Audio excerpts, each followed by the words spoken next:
Bonjour à toutes, bonjour à tous. Je voulais lire dans le psaume 93 ces paroles que le Seigneur nous révèle en nous disant ceci.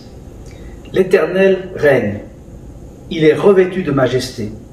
L'Éternel est revêtu, il est ceint de force. Aussi le monde est ferme, il ne chancelle pas. Ton trône est établi dès les temps anciens. Tu existes de toute éternité. Les fleuves élèvent, ô Éternel, les fleuves élèvent leur voix, les fleuves élèvent leurs ondes retentissantes. Plus que la voix des grandes, des puissantes eaux, des flots impétueux de la mer, l'Éternel est puissant dans les lieux célestes. Tes témoignages sont entièrement véritables. La sainteté convient à ta maison, ô Éternel, pour toute la durée des temps. Nous nous réjouissons à nouveau aujourd'hui de pouvoir nous retrouver par ce moyen de communication, par ce culte enregistré. Nous nous réjouissons de pouvoir être ensemble pour adorer notre Dieu, pour louer le Seigneur, pour proclamer qu'il est toujours ce Dieu tout-puissant, celui qui règne, celui qui régnera, ce Dieu trois fois saint, qui nous appelle à vivre nous aussi en sainteté et en pleine compréhension de ce qu'il veut pour notre vie. Merci au Seigneur pour sa grâce renouvelée chaque jour dans nos vies. Je voudrais vous inviter à prier maintenant avec moi avant de commencer et de continuer ce culte d'adoration ce matin, ce culte d'adoration à notre Dieu. Je vous invite à prier avec moi. Oui Seigneur notre Dieu et notre Père, nous nous réjouissons une fois encore de pouvoir ensemble, par ce moyen de diffusion, de pouvoir te proclamer Seigneur, de pouvoir être dans ta présence, Seigneur, de pouvoir rechercher ta présence, de pouvoir rechercher ta volonté parfaite et agréable pour nos vies, de pouvoir, ô Dieu Tout-Puissant, recevoir de toi la grâce, la miséricorde dont nous avons besoin chaque jour. Nous voulons élever nos mains vers toi, Seigneur, nous voulons élever nos cœurs vers toi, Seigneur. Nous voulons te louer de tout notre cœur encore aujourd'hui. Nous voulons proclamer que tu es celui qui nous aime, qui nous a aimés en Jésus-Christ. Nous voulons nous réjouir dans la lecture, dans la méditation de ta parole. Nous voulons nous réjouir de savoir que tu es à notre écoute. Merci, ô Dieu. Pose ta bonne main sur chacune et chacun d'entre nous aujourd'hui, Seigneur. Bénis ton Église, Seigneur. Merci pour ta grâce. Dans le nom de Jésus-Christ. Amen.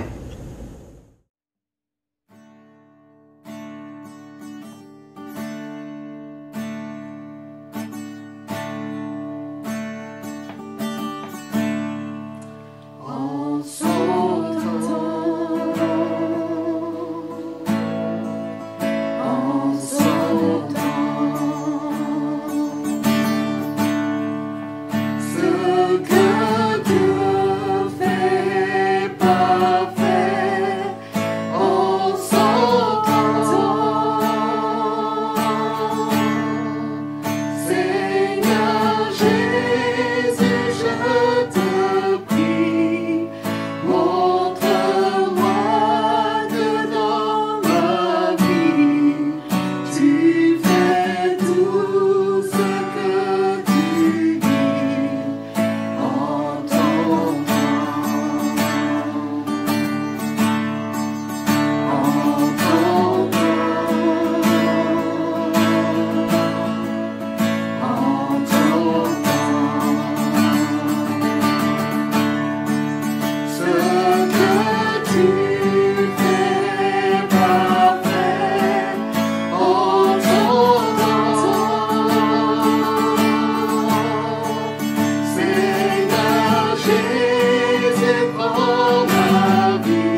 situations qui troublent mes pensées, mes soucis, mes fardeaux à tes pieds, je dépose. Jésus,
Bonjour à tous, bonjour à toutes.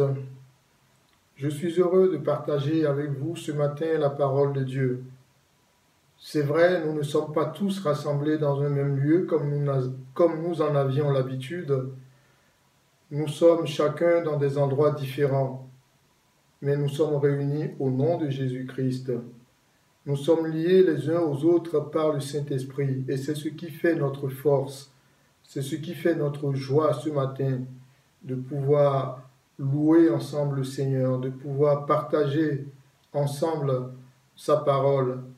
Et avant d'aller plus loin dans ce partage, avant d'aller plus loin dans l'introduction de cet épître aux Galates, je voudrais que nous puissions prier. Seigneur, merci pour ta bonté, merci pour ta fidélité. Merci de cette grâce que tu nous fais, de ce que nous puissions, malgré le confinement, malgré les difficultés à nous rencontrer, que nous soyons réunis en ton nom, que nous soyons par le Saint-Esprit liés les uns aux autres et qu'ainsi nous puissions, Seigneur, t'apporter nos louanges, t'exprimer notre reconnaissance, t'adorer ce matin. Oui, Seigneur, merci pour cette grâce et pour ce privilège que nous avons, Seigneur, de te connaître et de te célébrer ce matin.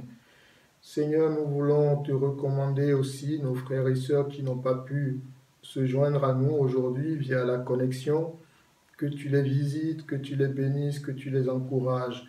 Nous te prions particulièrement pour ceux qui sont dans les liens de la maladie, Seigneur, que tu étendes ta bonne main sur eux, que ta main qui bénit, ta main qui guérit, ta main qui relève, Seigneur, soit sur eux. Accompagne-les, Seigneur. Nous te prions pour ceux qui sont obligés d'être sur leur lieu de travail, que tu les visites aussi, que tu les bénisses, que tu leur donnes ta paix, Seigneur, que tu leur fasses grâce.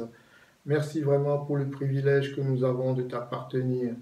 Oui, Seigneur, je voudrais me placer sous ton autorité, l'autorité du Saint-Esprit ce matin, afin que je puisse apporter d'une manière claire le message que tu m'as mis à cœur, Seigneur, ce que tu voudrais que je dise à ton peuple ce matin, afin que mes frères et sœurs retournent eux-mêmes, Seigneur, lire entièrement l'épître aux Galates et que nous soyons instruits, que nous soyons enseignés par ta parole. Merci pour cette grâce, merci pour ce privilège que nous avons de t'appartenir et de te servir. Dans le nom merveilleux de Jésus. Amen. Ce matin, nous poursuivons notre lecture de la Bible en 40 mois. Cela fait déjà plusieurs mois que nous avons commencé, puisque nous sommes aujourd'hui au 48e livre de la Bible. Quand nous étions dans l'Ancien Testament, nous lisions un livre par mois, que nous introduisions le dimanche. Et chacun d'entre nous, toute l'Église, le long du mois, nous lisons ce livre-là et nous le méditons. Maintenant, nous sommes dans le Nouveau Testament. Les chapitres sont plus courts et nous introduisons 2 ou 3 livres dans le mois. Les chapitres sont courts, mais ils sont aussi très riches d'enseignements. Ils sont aussi très denses et nous avons besoin aussi de l'assistance du Saint-Esprit pour lire et pour comprendre ce que le Seigneur nous apprend à travers ses écrits du Nouveau Testament. Aujourd'hui, c'est mon privilège d'introduire la lecture de l'épître aux Galates. C'est une épître, c'est une lettre que l'apôtre Paul adresse aux églises de la Galatie. La Galatie, c'est une région, c'est une province de l'Empire romain située au centre de la Turquie actuelle. La lettre de Paul, cette lettre, n'est pas destinée à une église particulière. On pense qu'elle est destinée aux églises que l'apôtre Paul a fondées pendant ses voyages missionnaires. Nous en avions parlé quand nous avons, dans le livre des Actes, au chapitre 13 des dimanches précédents. Et donc on pense qu'il s'agit de ces églises-là, c'est à elles que l'apôtre adresse cette lettre. La date de rédaction de l'épître est située à peu près dans les années 54-56 de notre ère. Et on pense aussi que l'apôtre écrit en étant à Éphèse. C'est une lettre dans laquelle l'apôtre Paul va rappeler les fondamentaux de l'Évangile. Il va rappeler la vérité pure, la vérité simple de l'Évangile. Il rappelle que ce n'est que par la grâce, par le moyen de la foi en Jésus-Christ que nous sommes sauvés. Il était important pour lui de rappeler cela parce que après lui, après son enseignement, d'autres sont passés pour délivrer un autre évangile. Ceux-là, ce sont ceux qu'on appelle des judéo-chrétiens. Ce sont des chrétiens d'origine juive qui étaient en quelque sorte des adversaires, des ennemis de Paul, qui sont passés pour dénigrer le travail qu'il a fait en expliquant aux Galates que la foi seule ne suffisait pas, mais qu'il fallait aussi être circoncis, qu'il fallait aussi observer la loi juive. Et l'apôtre Paul est contraint d'écrire aux Galates pour rappeler la vérité de l'Évangile. Dans cet épître, il y a 6 chapitres que nous pouvons diviser en 4 grandes parties. La première partie est une partie introductive qui va du verset 1 au verset 10, premier chapitre. Ensuite, la deuxième partie dans laquelle Paul défend son apostolat s'étend du verset 11 jusque vers la fin du chapitre 2. Et ensuite, les chapitres 3 et 4 constituent une partie dans laquelle Paul défend la vérité de l'Évangile. Si on veut être chrétien, qu'est-ce qu'il faut faire pour être chrétien, pour être enfant de Dieu?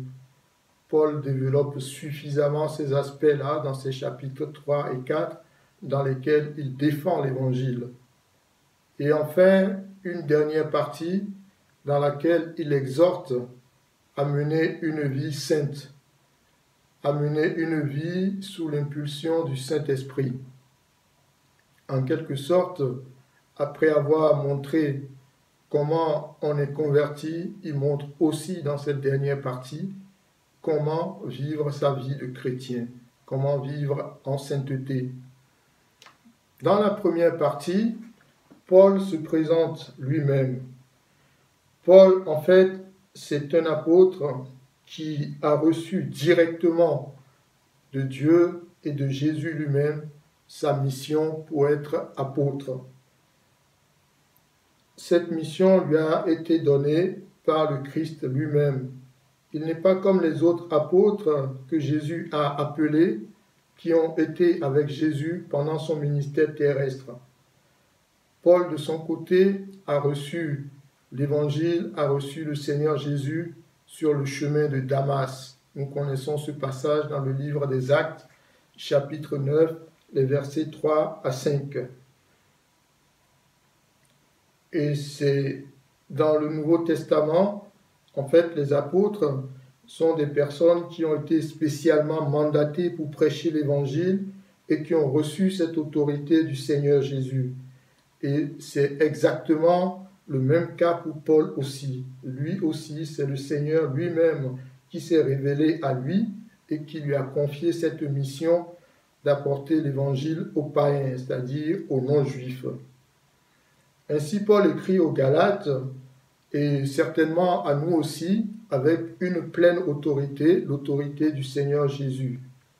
Prêtons donc attention à ce que Paul est en train de dire aux Galates, parce que cela est absolument valable pour nous aussi aujourd'hui. Dans cette première partie, dans cette partie introductive, Paul formule des vœux de grâce et de paix pour les Galates. On voit ça dans les versets 4 à 5. La grâce et la paix sont deux piliers essentiels de l'Évangile. D'abord la grâce, ensuite la paix. La grâce est toujours première, ensuite tout découle de la grâce divine. Par grâce, nous sommes appelés, par elle, nos péchés sont pardonnés, par elle, nous sommes sauvés, justifiés, sanctifiés. La grâce nous procure également la paix avec Dieu. Sans grâce, pas d'évangile de Christ. C'est à cause de la grâce de Dieu que Christ est venu sur terre et s'est donné lui-même pour nos péchés. La grâce est l'amour et la compassion illimitée, imméritée, gratuite de Dieu. Louons Dieu sans cesse pour la grâce infinie. La grâce et la paix découlent toutes deux de Dieu et de notre Seigneur Jésus-Christ. En effet, l'apôtre Jean rappelle, dans Jean chapitre 10, Jésus dit « Moi et le Père, nous sommes un ». La grâce découle de Dieu et de Jésus. Christ s'est donné lui-même pour nos péchés. Son sacrifice est complet et pleinement suffisant pour notre salut. Nous n'avons besoin de rien d'autre que de placer notre foi en Christ. Dans cette même partie introductive, Paul rappelle très clairement les raisons de sa lettre. En effet, il y va directement. Il s'étonne du comportement des Galates, ceux à qui il a prêché l'Évangile, ceux à qui il a annoncé que Dieu nous a fait grâce et que c'est au moyen de la foi que nous saisissons cette grâce, la foi en Jésus-Christ qui nous sauve. Et il se rend compte que les Galates s'en sont détournés très vite à la suite de la prédication des faux docteurs, à la suite de la prédication des judéo-chrétiens venus de Jérusalem pour annoncer un autre évangile, pour annoncer un mixte, un mélange entre la grâce et l'observance de la loi. Alors Paul se retrouve contraint d'écrire aux Corinthiens pour rectifier cette erreur. C'est important parce que s'il n'y a pas de grâce, si on n'est pas sauvé par la grâce, alors l'évangile n'a plus de sens. Donc ce qui est en jeu est vraiment important. C'est valable pour nous aussi aujourd'hui. Faisons attention parce que nous sommes dans des temps compliqués, difficiles. Il y a beaucoup de souffrances autour de nous et on peut se laisser entraîner facilement par un autre enseignement. Des enseignements, il y en a de partout sur Internet, des vidéos, mais faisons attention à tout ce qui est dit, à tout ce qui est enseigné. Et là, Paul se trouve dans cette situation où il a fondé des églises, il leur a annoncé la parole de Dieu, qu'ils ont entendu, qu'ils ont accepté, et maintenant ils s'en détournent parce que d'autres viennent leur proposer un autre évangile. C'est donc essentiellement pour corriger cette erreur-là que l'apôtre Paul a écrit aux Galates cette lettre dans laquelle il rappelle l'essentiel de la foi chrétienne. C'est-à-dire que nous sommes sauvés qu'en saisissant cette grâce que Dieu nous fait par la foi en Jésus-Christ, la foi dans le sacrifice de Jésus-Christ, par l'œuvre du Christ à la croix pour nous. Ce n'est pas par nos efforts, ce n'est pas notre appartenance à une église, à une communauté religieuse, à l'observance d'une loi quelconque qui nous sauve, mais ce qui est suffisant, c'est réellement la foi en Christ. Et c'est ce que l'apôtre Paul rappelle aux Galates. Ce n'est pas par leurs efforts qu'ils vont arriver à gagner quoi que ce soit. Dans une deuxième partie, Paul défend son apostolat.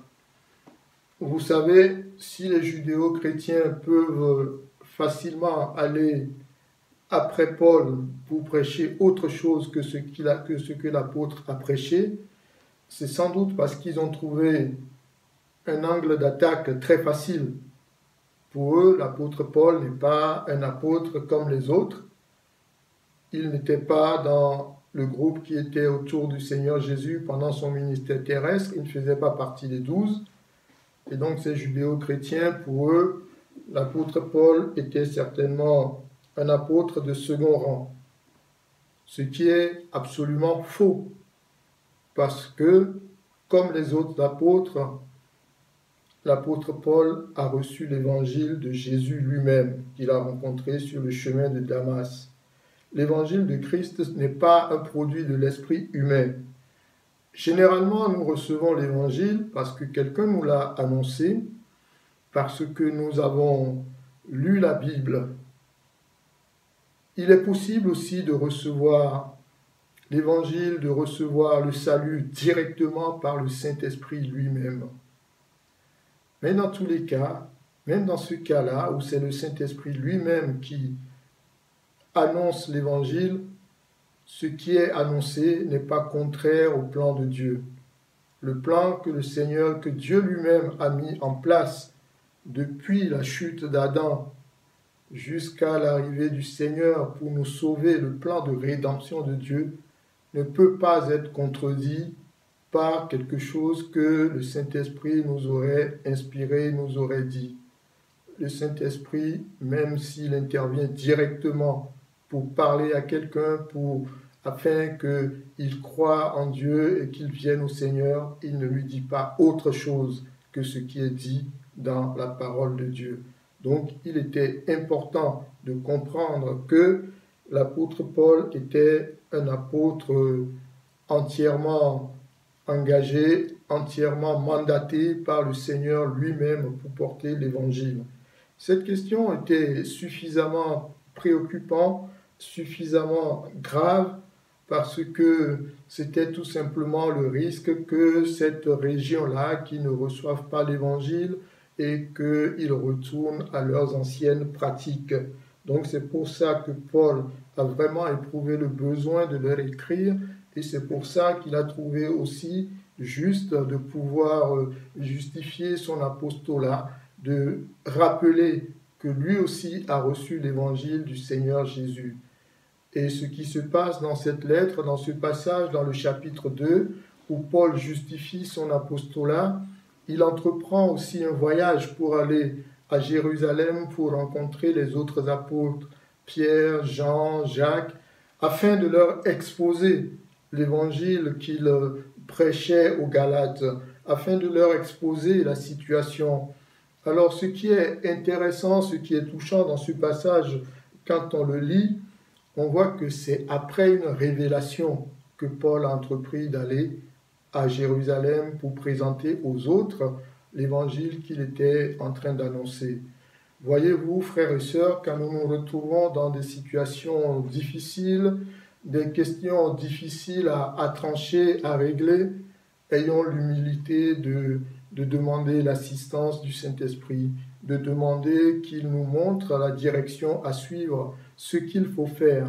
Là, c'est vraiment d'après une révélation du Saint-Esprit que Paul s'est rendu à Jérusalem auprès des autres apôtres pour exposer le travail qu'il faisait parmi les Galates et la situation qui prévalait.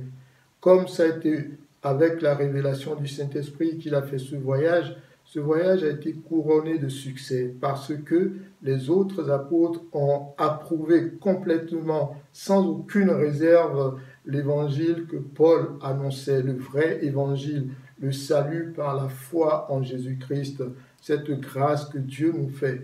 Les autres apôtres ont validé le travail de Paul. La preuve, c'est que Tite, qui est grec et qui faisait partie de l'équipe de Paul, il ne lui a pas été demandé d'être circoncis.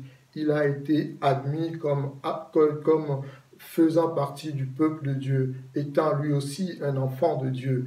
Et donc c'est important de rappeler que ce n'est pas des œuvres, ce n'est pas des actes qui font que nous sommes enfants de Dieu, c'est simplement la foi en Dieu. C'est simplement de mettre notre confiance dans le sacrifice que Christ a accompli pour nous à la croix.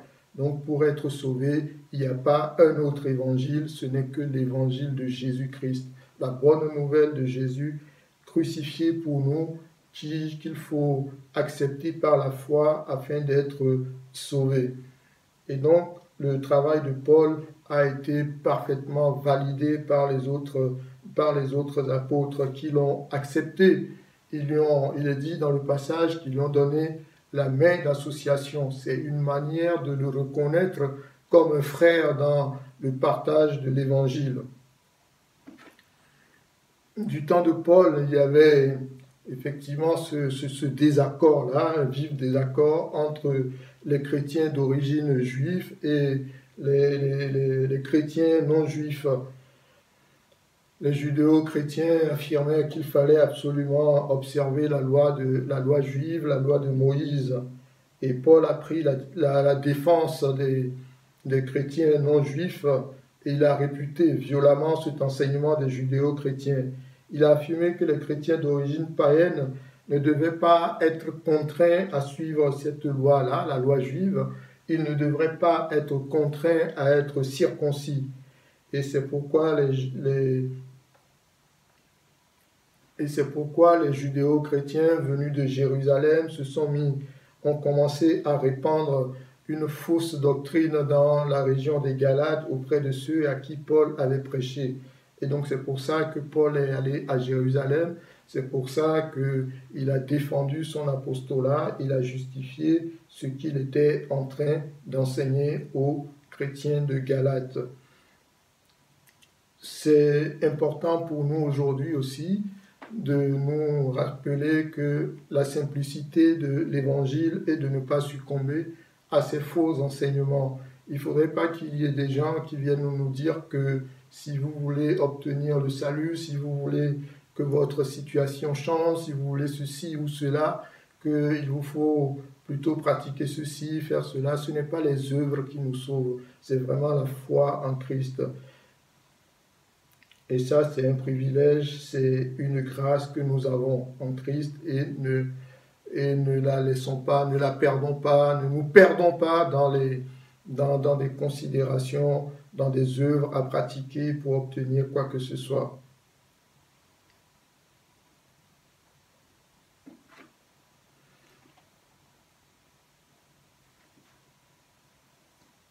Paul poursuit et dans cette lettre, Paul défend aussi l'Évangile. Il rappelle que c'est par la foi que nous sommes justifiés. Et il traite les Galates d'insensés parce qu'ils ont été versatiles, ils ont été très vite retournés par l'enseignement des judéo-chrétiens au point de vouloir l'adopter, au point de vouloir adopter cet enseignement-là. Faisons attention à cela. Ça peut nous arriver aussi, comme je l'ai déjà dit, qu'un autre enseignement nous soit donné. Et il faut faire très attention parce que généralement, ces enseignements-là sont donnés de manière subtile, très fin, et même les chrétiens peuvent se laisser prendre, comme les Galates l'ont été. Ils se sont rendus disponibles à écouter cet enseignement et quelque part, ils ont été prompts à se détourner de l'apôtre Paul. Et Paul il leur rappelle aussi aux Galates que pour être sauvé, il faut juste recevoir la grâce de Dieu au moyen de la foi en Jésus-Christ, la foi dans le salut, la foi dans le sacrifice de Jésus. C'est ce que Paul rappelle aussi aux Galates. Ce n'est pas par leurs œuvres, ce n'est pas le fait d'accomplir un rite, d'accepter la circoncision, ce n'est pas ça qui les sauve, mais plutôt c'est par la foi c'est par la foi en Jésus. Paul leur rappelle, il leur pose une question, il leur demande comment ont-ils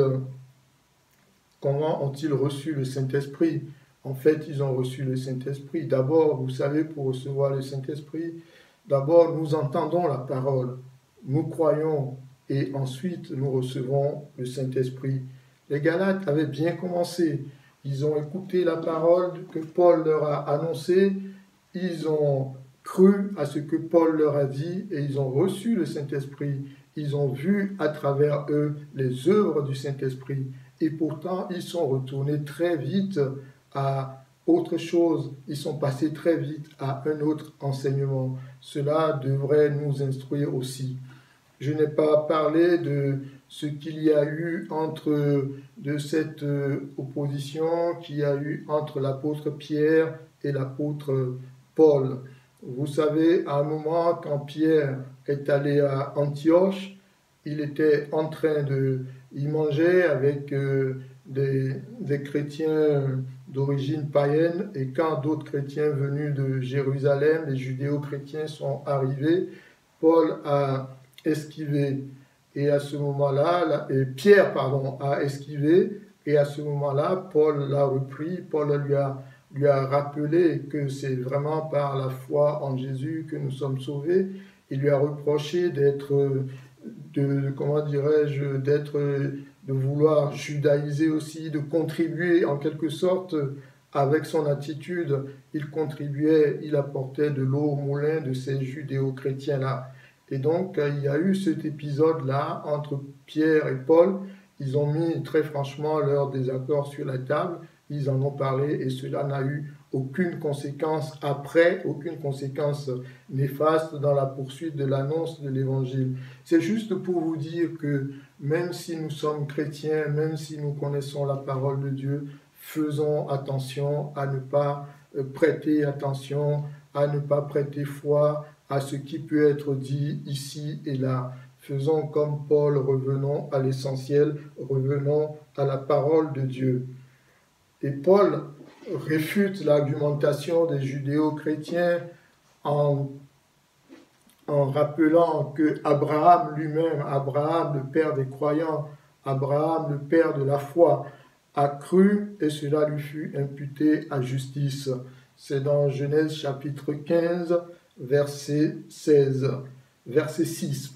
Genèse 15, verset 6, qui dit ceci: Abraham eut confiance en l'Éternel qui le lui imputa à justice. c'est par la foi que nous pouvons entrer, que nous puissions bénéficier des promesses faites par Dieu à Abraham. C'est par la foi que nous devenons des fils spirituels, que nous devenons des héritiers spirituels d'Abraham, que nous pouvons être au bénéfice de toutes les bénédictions qui ont été données à Abraham. C'est vraiment une promesse que Dieu lui a faite. La loi n'est venue que plus tard. La loi n'est venue que à peu près 430 ans après que Abraham ait manifesté sa foi et que les promesses de bénédiction pour toutes les nations en lui ont été faites. Et cette promesse-là est venue à maturité avec la venue du Seigneur Jésus-Christ qui a réalisé complètement ces promesses-là. Et nous intégrons à notre tour, nous devenons héritiers de ces promesses-là, héritiers d'Abraham par notre foi en Christ. La loi n'est venue que plus tard. La loi était là pour révéler en quelque sorte les fautes. C'était un peu comme un miroir dans lequel on pouvait voir nos mauvais comportements, les fautes, etc. Mais aussi agissait un peu comme un précepteur le temps que la promesse soit réalisée. Et cette promesse faite à Abraham a été réalisée pleinement en Christ. Ce sont des choses que l'apôtre Paul rappelle dans les chapitres 3 à 4 de l'épître aux Galates, où il défend l'évangile, où il défend le salut par la foi en Jésus-Christ, le seul moyen qui nous ait été donné pour être sauvés. Paul prêche le véritable évangile. Enfin, dans une dernière partie, Paul exhorte à mener une vie sainte. Il leur rappelle la liberté qu'ils ont en Christ, la liberté que nous avons en Christ. Nous ne sommes pas tenus par une loi, nous ne sommes pas tenus de respecter tel rite, de faire attention à ce que nous mangeons, à ce que nous... Non, il n'y a rien de tout ça. Maintenant, Christ nous a affranchis et nous sommes réellement libres. Nous sommes libres, ça ne veut pas dire que nous sommes libres et que nous pouvons prendre notre liberté par rapport au péché, que nous pouvons faire ce que nous voulons, nous conduire comme nous le voulons. Ce n'est pas de cette liberté-là qu'il s'agit. En fait, nous avons une autre loi, la loi de l'amour. En effet, Christ résume tout ça en disant qu'il faudrait que nous nous aimions les uns les autres. Comme lui-même, il nous a aimés. Donc tout ce que nous pouvons faire, faisons-le en étant remplis de son esprit, l'Esprit Saint, l'Esprit d'amour. Et donc Paul le rappelle parfaitement dans ces derniers chapitres de l'Épître aux Galates, où il rappelle que nous devons être remplis de l'Esprit, il rappelle ce que c'est que les fruits de l'Esprit, l'amour, la paix, la joie, la patience, la bonté, la bienveillance, qui sont l'œuvre de l'Esprit en nous, l'œuvre de l'Esprit dans le chrétien qui a accepté Jésus-Christ comme Seigneur et Sauveur et qui a reçu l'Esprit de Dieu en lui. C'est la présence du Saint-Esprit qui produit ces fruits-là en nous. En effet, mes frères, mes sœurs, ce n'est pas facile les situations que nous vivons chaque jour, mais le Saint-Esprit est là pour nous diriger, pour nous guider, et il produit du fruit dans notre vie. Nous n'avons plus à vivre selon la chair, parce que les œuvres de la chair, en effet, c'est la colère, c'est l'impudicité, ce sont toutes ces choses-là qui nous éloignent de la sainteté, qui nous éloignent de Dieu. Mais au contraire, nous devrions vivre plutôt sous l'impulsion du Saint-Esprit et manifester dans nos relations les uns avec les autres les fruits de l'Esprit qui devraient nous aider à vivre cette nouvelle vie que nous avons en Christ. Paul termine par des exhortations pratiques. Il leur rappelle par exemple que lorsqu'un frère a commis un péché, lorsqu'un frère est en difficulté, nous devons plutôt le redresser avec douceur. Nous n'avons pas à lui jeter à la figure ses contradictions, ses erreurs, sa faute, son péché, mais au contraire, nous devons le redresser avec douceur. Voyez-vous, ce point-là est très important parce que nous venons d'horizons divers, nous avons des histoires différentes, des personnalités différentes, nous vivons des situations complètement différentes et il peut arriver qu'un frère ou une sœur tombe dans le péché, qu'un frère ou une sœur chute et nous devons être là plutôt pour le relever, pour l'encourager, afin qu'il puisse reprendre sa place parmi nous, qu'il puisse reprendre son service, reprendre sa place d'enfant de Dieu, qu'il soit restauré. C'est à cela que l'apôtre Paul nous appelle. C'est très important parce que c'est vraiment le moyen de préserver l'unité de l'Église. C'est le moyen de montrer réellement que nous appartenons au Seigneur. Si vous avez de l'amour les uns pour les autres, voilà pourquoi nous devons, lorsqu'un frère est en difficulté, lorsqu'un frère a commis un péché, nous devons le reprendre, nous devons lui dire toute la vérité, mais avec douceur, et non pas des réprimandes sévères qui vont l'écraser, qui vont le décourager, qui vont même l'éloigner de l'Église, l'éloigner du Seigneur. Mais au contraire, nous devons lui parler et nous devons le reprendre avec douceur, comme dit l'apôtre Paul. Une autre recommandation importante, c'est de porter les fardeaux les uns des autres. Oui, mes frères, mes sœurs, vous savez que par cette situation que nous vivons, les choses sont difficiles pour les uns et les autres. Si un frère ou une sœur est en difficulté dans son ministère, nous pouvons prier pour lui, nous pouvons l'encourager, nous pouvons vraiment l'aider de manière à ce qu'il puisse accomplir cet engagement qu'il a pris vis-à-vis du Seigneur, qu'il a pris vis-à-vis de l'Église aussi. Ce n'est pas juste pour un ministère dans les ministères que nous portons les fardeaux les uns les autres, mais aussi dans notre vie de tous les jours, dans notre vie familiale, dans notre vie professionnelle. Vous savez, les temps sont vraiment difficiles et nous devons être là pour nous encourager les uns et les autres. Nous devons porter les fardeaux les uns les autres, prier les uns pour les autres, porter assistance aux frères et sœurs qui sont dans la difficulté. Parce qu'autour de nous, il y a beaucoup de souffrances, que ce soit dans notre famille, que ce soit parmi nos collègues du travail, des personnes que nous connaissons, quelquefois même dans l'Église, à côté de nous, il y a des frères qui passent par des moments difficiles. Nous devons nous intéresser à eux et porter les fardeaux les uns des autres. Voilà la vie à laquelle l'apôtre Paul nous appelle, une vie de sainteté. Devenons de nouvelles créatures en Christ par l'Esprit de Dieu qui vit en nous, par l'Esprit que nous recevons lorsque nous avons cru. Le salut, ce n'est pas une œuvre de quelqu'un d'autre, ce n'est pas une œuvre à accomplir. Nous n'avons pas à accomplir des choses extraordinaires. Nous avons juste à placer notre confiance en Dieu et nous recevons sa grâce. Nous recevons la grâce de Dieu et en plaçant notre confiance en Christ. Nous rendons grâce au Seigneur vraiment pour ce plan de lecture qu'il nous a donné et pour tous les chapitres, pour tout ce que nous avons lu, pour les bons moments que nous avons passés autour de cette parole, dans les CEP, dans notre église aussi, le premier dimanche de chaque mois, où nous lisions, où nous méditons la parole de Dieu. Et nous rendons grâce à Dieu pour ce projet qui nous enthousiasme tous. Nous ne cherchons pas à lire la parole de Dieu, à tout connaître depuis le livre de la Genèse jusqu'à l'Apocalypse, afin de nous vanter d'avoir lu toute la Bible, de nous vanter de connaître beaucoup de choses, mais c'est juste pour mieux connaître le Seigneur, c'est juste pour mieux aimer nos frères et sœurs, c'est juste pour mieux les servir, pour mieux servir le Seigneur, notre Dieu. Que Dieu nous fasse grâce et que nous puissions continuer la lecture de sa parole, que nous puissions continuer à nous instruire dans sa parole. Que son nom soit loué, que son nom soit béni. Amen.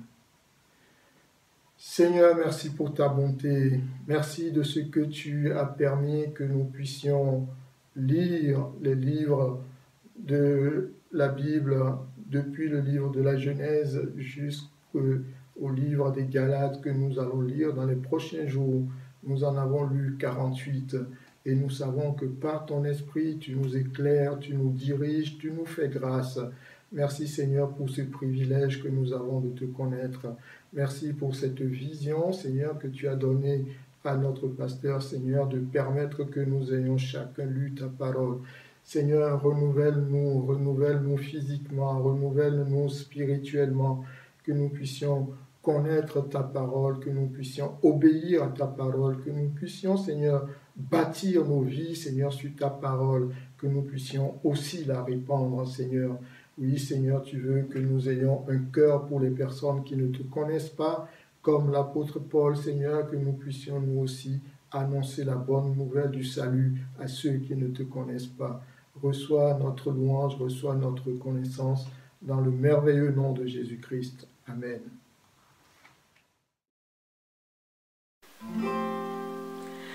La terre a tremblé, le voile s'est déchiré, désarmant la mort et le péché.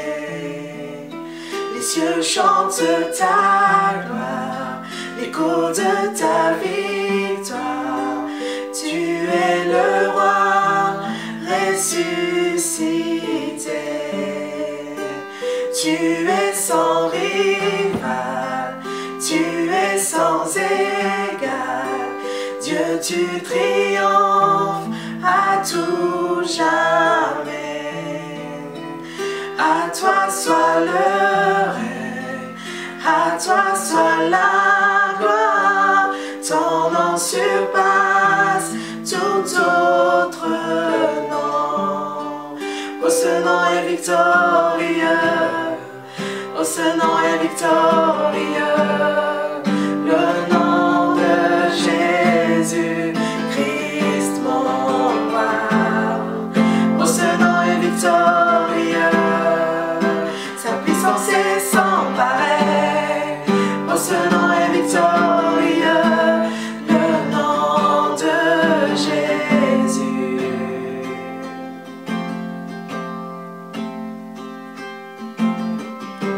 Tu étais là dès la création, Fils unique du Dieu très haut. Les mystères de ta gloire révélés, en toi Christ notre Seigneur. Oh, ce nom est si merveilleux, oh, ce nom est si merveilleux, le nom de Jésus, Christ mon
Merci au Seigneur pour ce temps de culte, ce temps d'adoration, ce temps de louange, ce temps de partage de la parole. Merci à Gratien pour ce partage sur l'épître aux Galates que nous allons lire également dans ce temps de lecture de la Bible en 40 mois.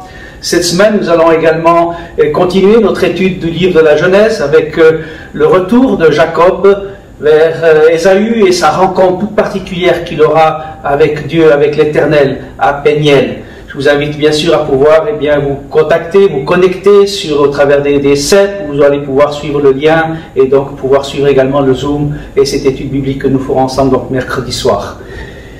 Voilà, vous pouvez également bien sûr suivre tout ce qui se passe dans la vie de l'Église, ce que l'on continue de réaliser et de faire sur église-parisladéfense.fr. Et je voudrais terminer avec la lecture de cette salutation, de cette bénédiction que l'apôtre Paul va donner dans la seconde épître aux Corinthiens quand il termine son livre en disant que la grâce du Seigneur Jésus-Christ, l'amour de Dieu et la communion du Saint-Esprit soient avec vous tous.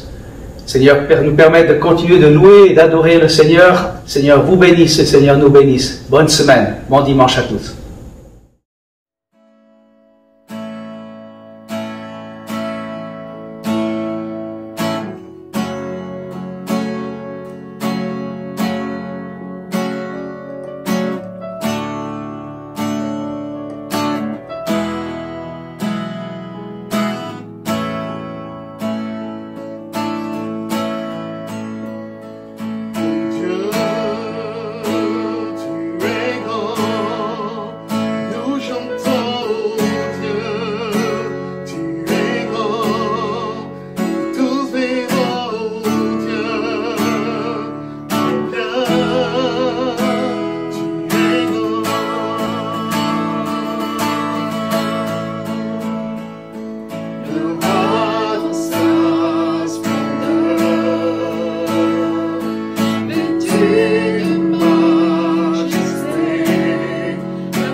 Be